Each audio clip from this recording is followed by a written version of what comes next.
What do you wonder? That's a good question. I wonder a lot about the future. I wonder if I am choosing the right pathway in terms of how I'm living my life. I wonder a lot of stuff, like what's out in the universe. With the question, what do you wonder? I mean, we could go really, really deep into this. I wonder how long I'm gonna have on this earth and if I'll accomplish my purpose. I wonder why people complain all the time. I wonder where I'm gonna be at in the next 5 to 10 years. We both wonder, I think, if there's ever going to be grandchildren coming along. I wonder if my kids are going to have a good life. I wonder how we got here. What do we wonder about him? I wonder when he's going to start to lose some weight. Yeah, I wonder.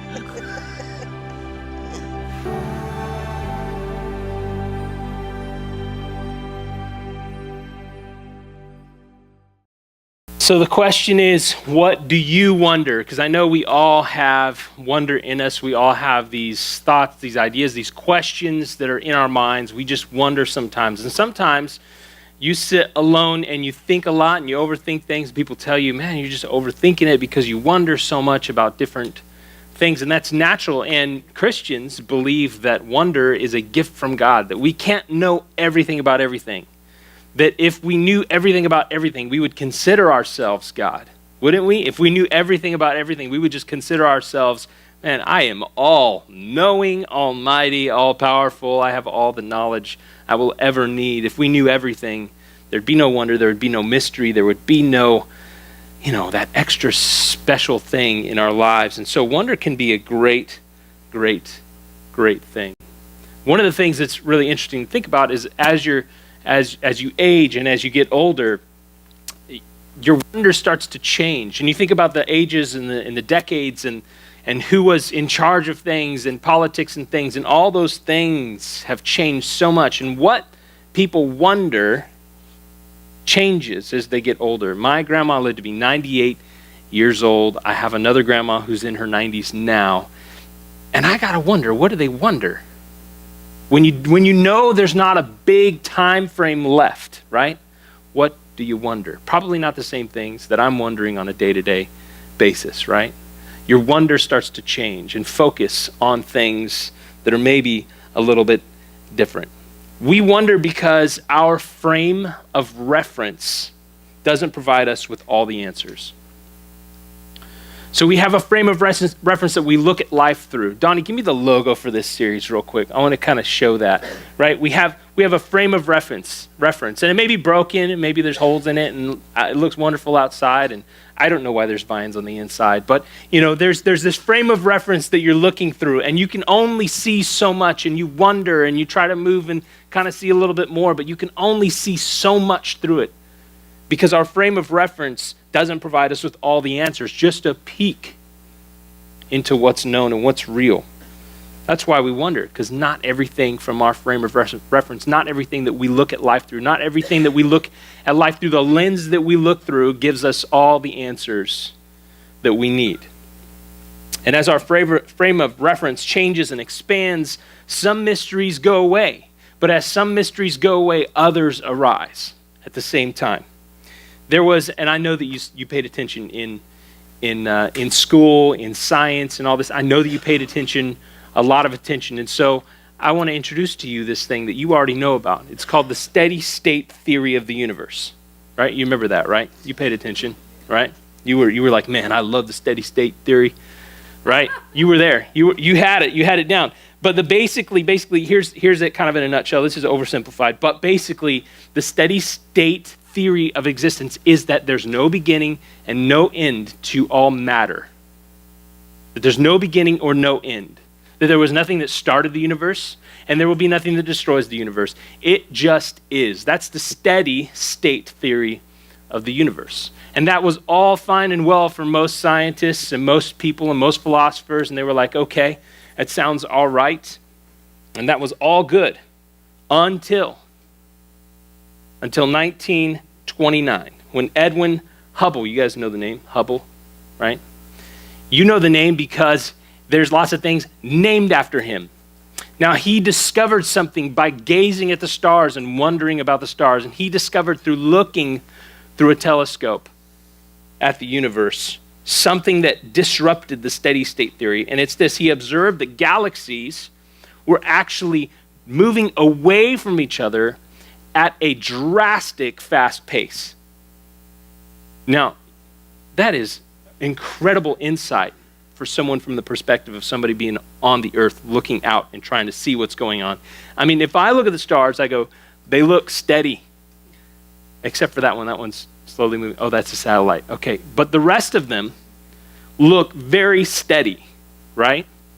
And their positioning moves, you know, because our perspective of them moves as we rotate and all that kind of stuff. We know that.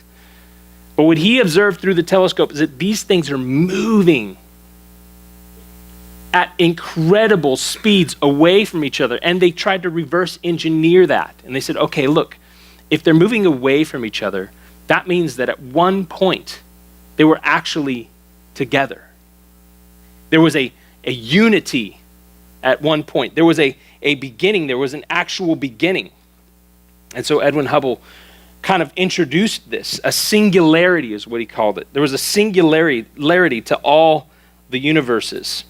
And in 1931, he drove Einstein. Einstein held the steady state theory. He loved that theory. That was his, you know, he just clung on to that, right? He drove Einstein up to Mount Wilson Observatory to see it for himself. And he showed him. And that changed everything in the scientific community at that time. In 1964, there was another big discovery. And this is one I know that you all know. I live and breathe this stuff, right? That's what you're thinking, right? The discovery was cosmic microwave background radiation. Yeah, you remember that, right? That was on the test. Aced that, yeah. But that basically confirmed that the universe had a beginning. And then the Big Bang Theory was born. And then there was a TV show, which is much more relevant to us at this time, right? But even the Big Bang Theory says, okay, there was a singularity. How did that happen? How did that singularity happen? And so it sought to answer that question. And that led to a new frame of reference for the scientific and philosophic and mathematical community. There was suddenly a consensus that there was a singularity to the beginning of the universe. So the frame of reference changed. Because the frame of reference was, okay, there was no beginning, no end. It will never end. It never began. There's just matter, and matter always was. The problem is with that you cannot have an infinite actual. You can only have infinite potential. You understand what I'm saying? You can't say infinitely all these things exist all the time. You can say in theory they could exist, but you can't say that. No, I know your head's hurting already. Okay, it's fine. It's okay. But what you need to understand is the frame of reference changed, and then the questions changed. When your frame of reference changes, the questions change. And there's new wonder. And we all have a frame of reference or a framework that helps us make sense of life, right?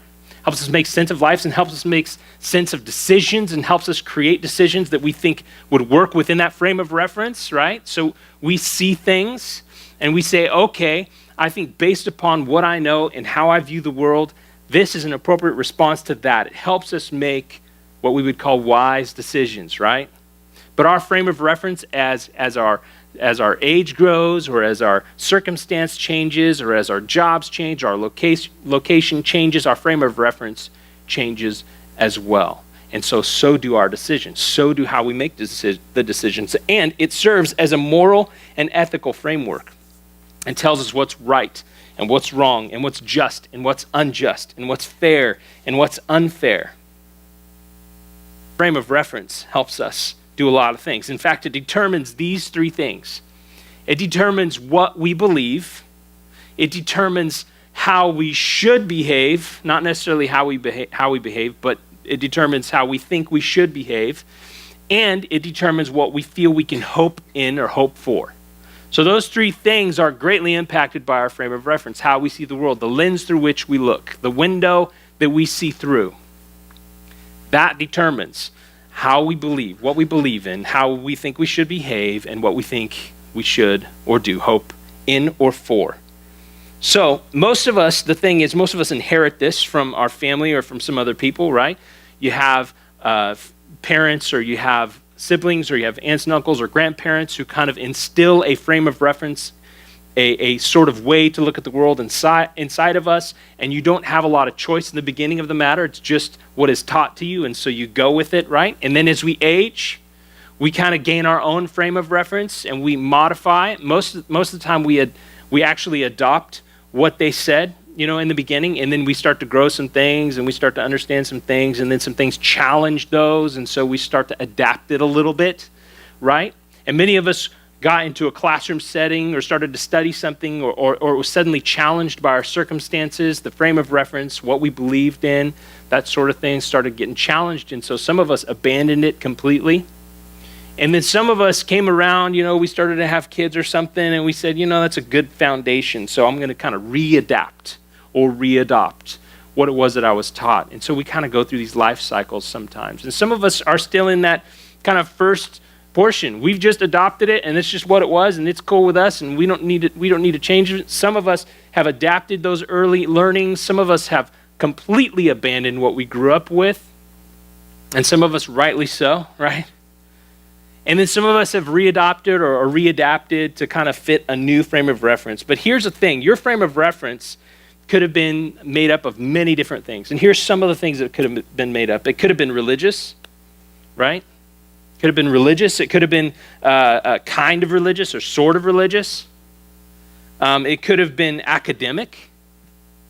Could have been very, very academic in pursuit. It could have been scientific, in fact. It could have been something that you saw things through a completely scientific lens. It could have been a moralistic, or we'll even say legalistic sort of frame of reference, that it was all about behavior and it was all about how you acted, right? Or an opportunistic frame of reference. That means like looking out for yourself, and when you see the opportunity that's going to benefit you, you just jump on it and you go for it, right? Opportunistic frame of reference. Or maybe it was even like karma, right? Maybe you thought like karma. It's a very popular word these days, which basically means things happen for a reason. Some of us even say that. Everything happens for a reason. And I know there's more to it than that, but that is kind of the basic thing underneath karma. And then maybe some of us grew up with a frame of reference that was more like fate, right? We love this in terms of like love letters and love songs. We love the idea of fate in that sort of realm. When it gets into other realms, we're not really sure about that. But in terms of love, we're like, oh, this is fate. It's good. Fate really is the opposite of karma, that things really, stuff happens for no reason. It just it's fate. It just sort of happened. It's just supposed to happen, but not really for a reason. Just kind of, there it is. And we have all these different frames of reference that we can look at life through, and it may be a combination of things, and maybe a grouping of these, and maybe kind of picking and choosing from different parts of these. And I understand that, and I'm not kind of making fun of that or saying you're wrong in any way. I'm just saying this is kind of how we operate underneath, if you really think about it. But when life doesn't make sense anymore, and we're looking at our frame of reference, and something happens, and you get hit with something that doesn't make sense, and we start asking questions like, why would this happen to a good person, right? We start asking questions like, how could this horrible, horrific thing possibly happen to a child? What did they do to deserve this? We start thinking.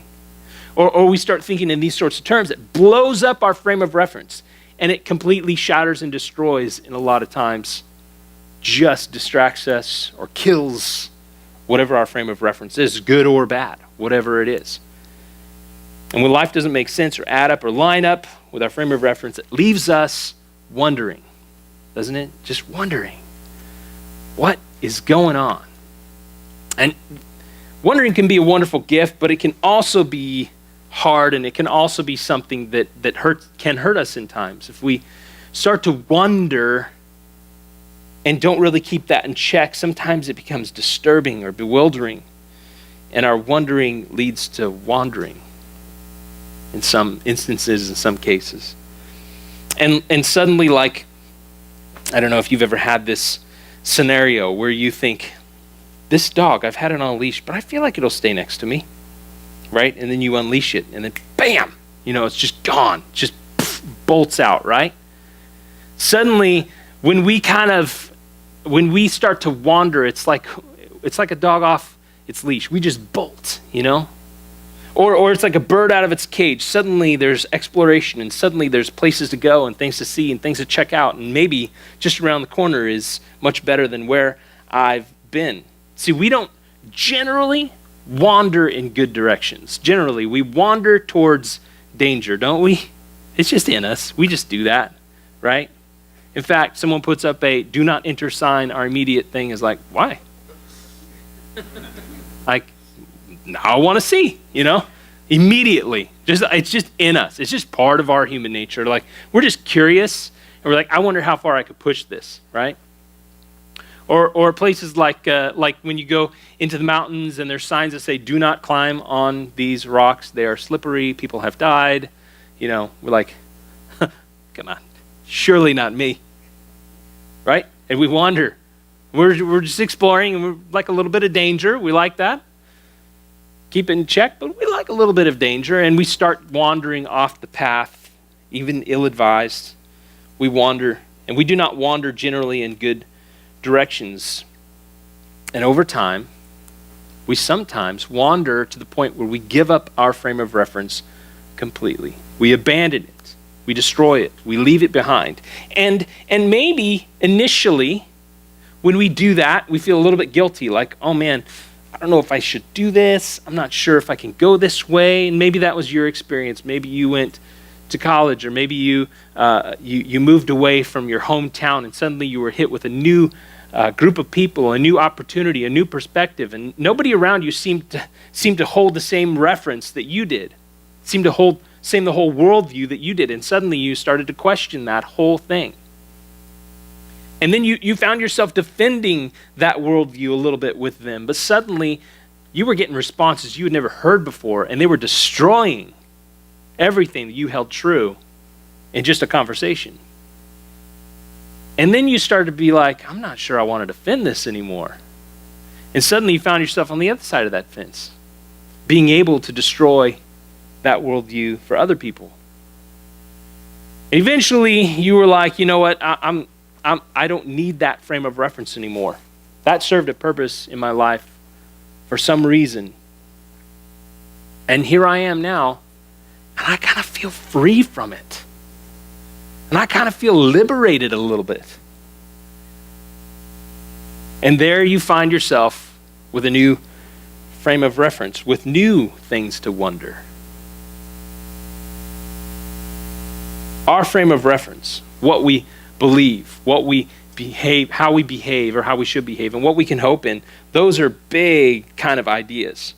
And today, as we kind of sort of move into that Advent season, and we move towards the Christmas story, and we move towards the birth of Jesus, and we move towards that understanding, that story, as we move towards that in this season, I want to invite you to ponder. I want to invite you to wonder. I want to invite you to re-invite the real Christmas story back into your life. And perhaps you're like, you know what, I'm good with the commercial one.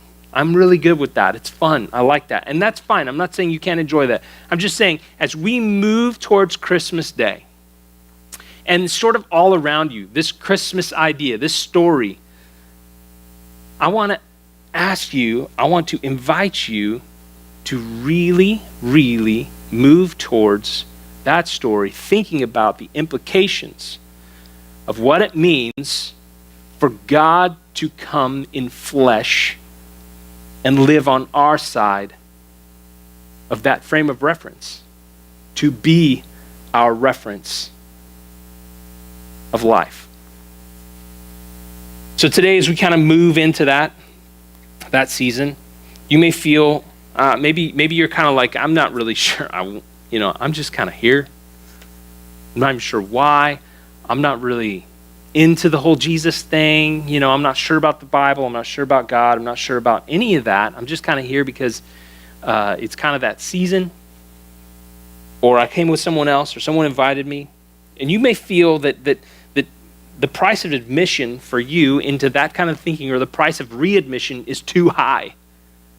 And so very quickly, I just want to address a couple things, because the reason you believe that it's too high is because you think that frame of reference would destroy, take away, or remove your own mind. You just think, if I give in to this idea, if I give in to this belief, if I give in to this frame of reference, then I will be giving up my own mind. I will be giving up because in that sort of idea, I'm giving up reason, and I'm giving up my experience, and I'm giving up those things. I'm overlooking those things for a belief, and it feels like a belief in a belief. Like, what is it founded on? And you think, I'm just giving up my mind, giving up my reason, giving up my experience, giving up on all these things that I feel I know to be true. That's the assumption, that Christianity requires faith that leaves reason and experience behind. But I have good news for you, and you may have never heard this. That's not the original version of Christianity. That's not the original version. That's not the first century version. That's not the version that the first Christians had. They did not give up reason. They did not give up experience. In fact, they leaned into their experience because they had witnessed so much, because they had seen with their own eyes so much of what God had done. And so they leaned into that. Maybe you feel that the price of admission or readmission for you is that it would cost you your freedom. And to some extent, you're right. Because those of us who follow Jesus have decided, I'm giving up my own freedom because I want to follow Jesus. And Jesus brings me a different kind of freedom than we think that we have before. You're correct. Following Jesus requires saying no to you in some cases. But if you think about it, every frame of reference requires saying no to you in some way. Every frame of reference. It doesn't matter who it is, what you're following, what you're looking at the world through. It requires saying no to you in some way, even if it's small. It's why you have some oughts and ought-nots in your life. It's why you have a moral code of any kind. Besides, there's a fatal flaw to most of our frame of reference, and this could be the thing that offends you today. So for that, I'm just telling you that. I'm not apologizing. I'm just telling you that this could be the thing that offends you today. Your frame of reference might have a fatal flaw, and you know what that fatal flaw might be? It might be you. It might be that you're the center of your frame of reference. It might be that you are the center of your own universe. That might be a flaw in how we think of things, right? After all, really, what do you know? What do you know? What do we know? We're just one person, right? Each of us are just one person in a sea of many, right? Well, at every season of our lives, our frame of reference changes, right? And let me prove it to you. When you were a kid and your parents, if you had good parents, they drove you to the dentist, right? And you did not want to go. And now you drive yourself, hopefully. Your frame of reference changed. The way you look at things, your understanding of things changed. That's a simple way to understand it. But you drive yourselves. Isn't it possible your frame of reference might be incorrect in some way? Just like when we were kids and we were like, I don't want to do that. That doesn't seem good for me. After all, I can kind of point to a few examples. What do we know? Well, maybe you were so sure he or she was the one. You just had to be with them, right? You were just so sure. Where are they now? And how would your life be different if that were true? Right? Or this. You just had to have it. You had to have it. I don't know what it was, but you had to have it. We had to have it. I had to get it. And you're still paying it off, and you don't even have it anymore. Or you had to go. We had to go. It was just a place. You just needed to go. It was a thing. It was going to happen. Some reason you could not go. Maybe it was someone wouldn't let you go. Those sorts of things. But you wanted to go. And if you got there, maybe you regretted it because of what happened there. Or what about this one? You were so mad. You were so angry. And then you heard the rest of the story. Because our emotions play off what we know. And if you don't know the whole story, and then you get angry and you act out, you say things you can't take back. And then you heard the rest of the story and you're like, oh, yeah, I shouldn't have said that. I mean, what do we know? Our frame of reference is limited. It's limited. So, Christians believe that God sent someone to our side of the frame to serve as a reference, meaning someone that we could interpret and see all of life through, that he could be our window. And Christians believe that person is Jesus. I want to take you very quickly through a few verses in Hebrews. And Hebrews is an ancient first century document that was written in the first century, and it was written to Jewish Christians, people who were following Jesus as their Messiah and their Savior, and they were Jewish.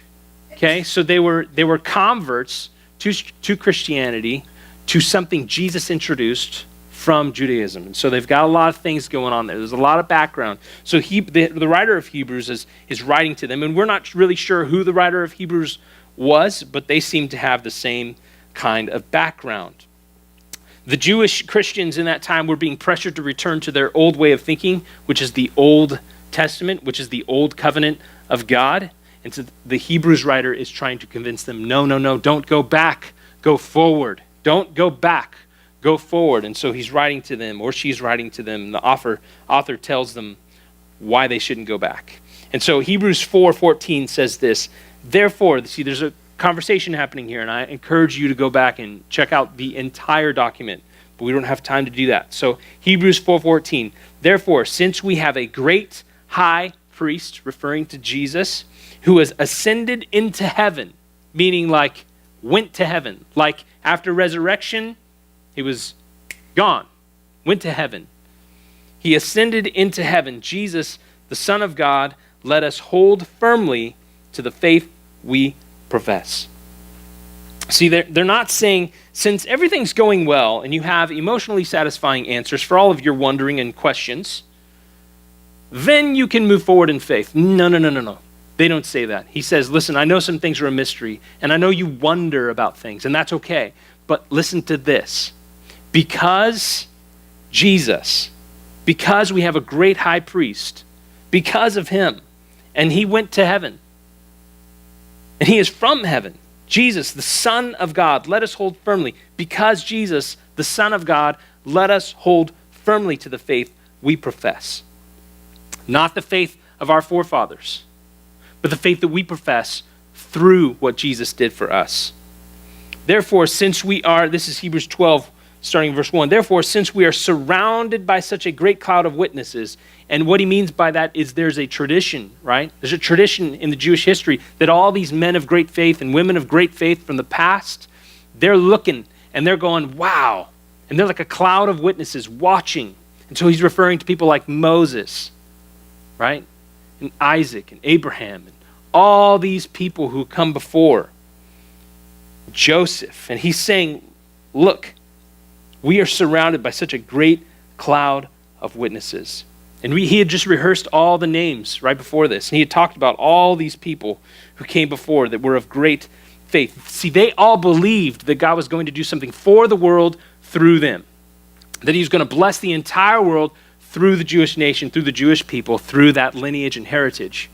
And they were living in a way that was, in an era that was fulfillment, meaning like that hadn't happened yet. So when they died wondering if it ever would. Abraham died wondering if the promise, the real promise, the big promise that God gave would ever actually happen, because he didn't see it in his lifetime. And every previous generation had died wondering if God would come through, believing that he would, but still wondering, right? Because they didn't see with their own eyes. And now these people that are being written to, they're living in a time frame in which it has happened, that Jesus came, that he died, that he resurrected, and we could have eternal life through faith in him. They were living in an era in which it had happened. Jesus had come. The fulfillment of the promise was now. And so they're saying, listen, all these guys, they died wondering. We don't have to wonder. We see it. We see it. Therefore, since we are surrounded by such a great cloud of witnesses, let us throw off everything that hinders, anything that holds us back, anything that weighs us down, and the sin that so easily entangles or enslaves or trips us up, the sin that led to guilt that we freed ourselves from, but by deciding there's nothing to religion and there's just something to this relationship. And the sin that so easily entangles, and let us run with perseverance the race marked out for us. See, there's a framework that makes that clear.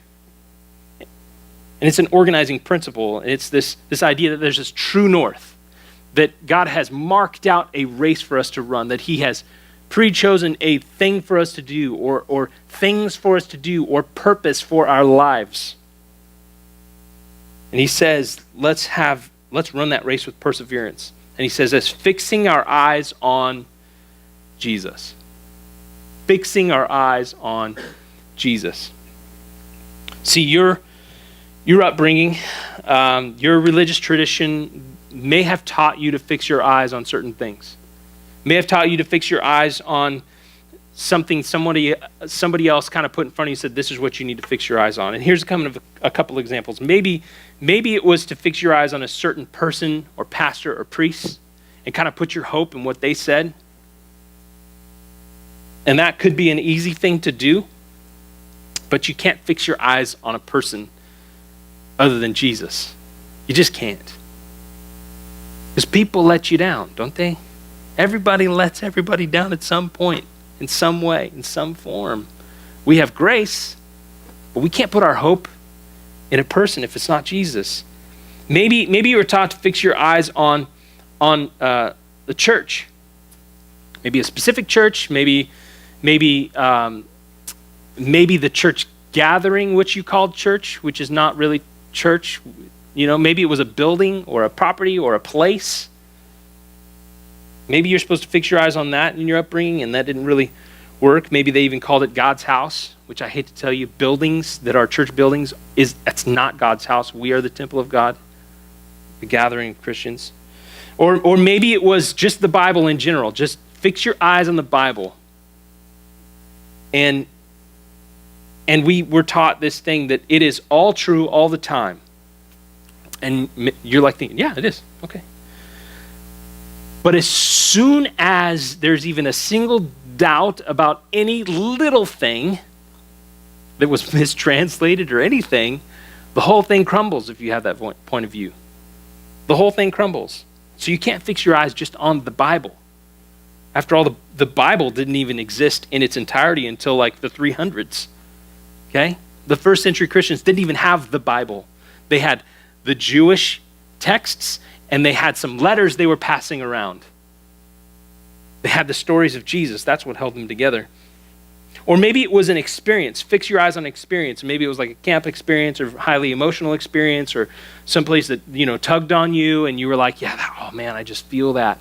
And we fixed our eyes on chasing an emotion.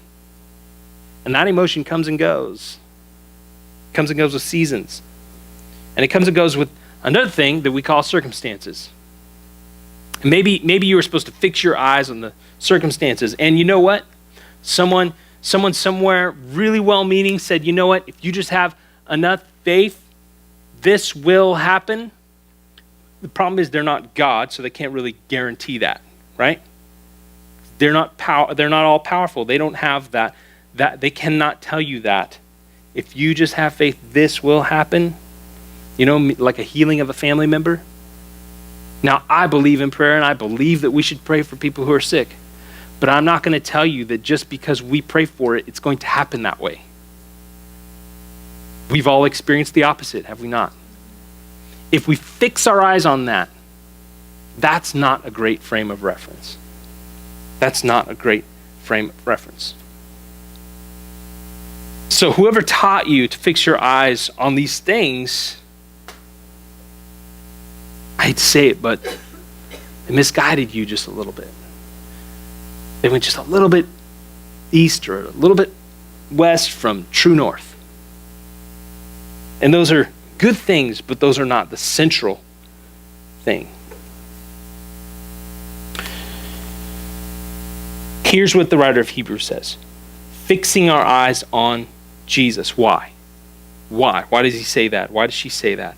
Because Christianity began and it rests upon a person, not an organization, not an experience, not a building, not a book. It rests on one thing, Jesus. And he says this, the pioneer of faith. The pioneer of faith. Meaning like the first one, the trailblazer. Not someone who modified faith, but someone who created new faith. The pioneer of faith, the founder, the originator. Jesus began with him. Not a philosophy, not a belief system. It began with Jesus. And he says this, the pioneer and perfecter. The first, the best. The one we should follow. The one who brings something to a successful conclusion, a perfect landing. It begins and ends with the person of Jesus. So I like what he says next. I love what he says next.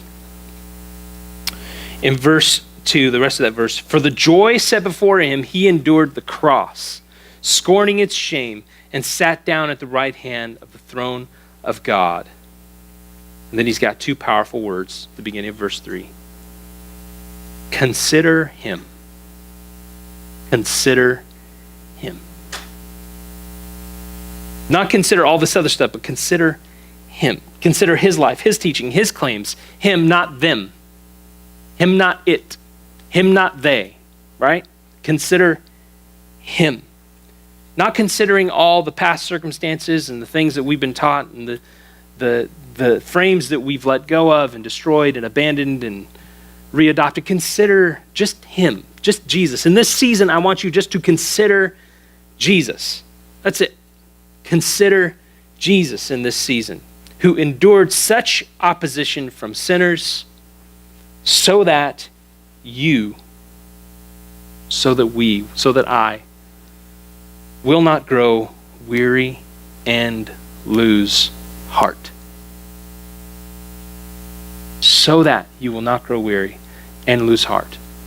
Let us not be distracted by all the other stuff. Focus our eyes, fix our eyes on Jesus so that we will not grow weary and lose heart and abandon him as the frame of reference that God set up for us. There will be questions, there will be wonderings, there will be all kinds of things. And wondering, as I said, can be a gift from God. But I don't want it to undermine your focus on Jesus as the author and perfecter of our faith. Don't look to anybody else to be your faith's author or perfecter. Jesus is our faith's author. He is our faith's perfecter. That's it. Nobody and nothing else. He is who we should fix our eyes on. So if you've wandered far, if you've wandered from faith, if you've wandered and taken your life off of a path that follows Jesus, I just want to invite you. Consider him. And hopefully today has brought enough wonder to your life that you will wander back here for part 2 next week. Let's pray.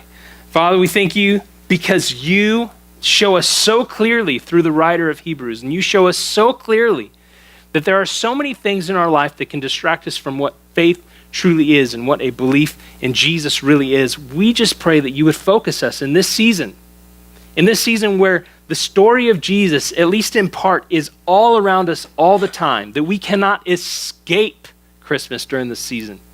God, I pray that during this season, every time we hear the songs, we see the trees, we see all these symbols of Christmas, that we would remember that he is the firstborn of our faith, that Jesus, you are the author and perfecter of our faith, and that everything else follows that. Help us not be distracted by anything else, by our own circumstances and our own chasing of our emotions and our own past and our own experience. Help us just to consider you in this season and really think about the implications of what it means if you, in fact, did come to live and be our frame of reference for all of life. Help us to see it that way. In Jesus' precious and holy name we pray. Amen.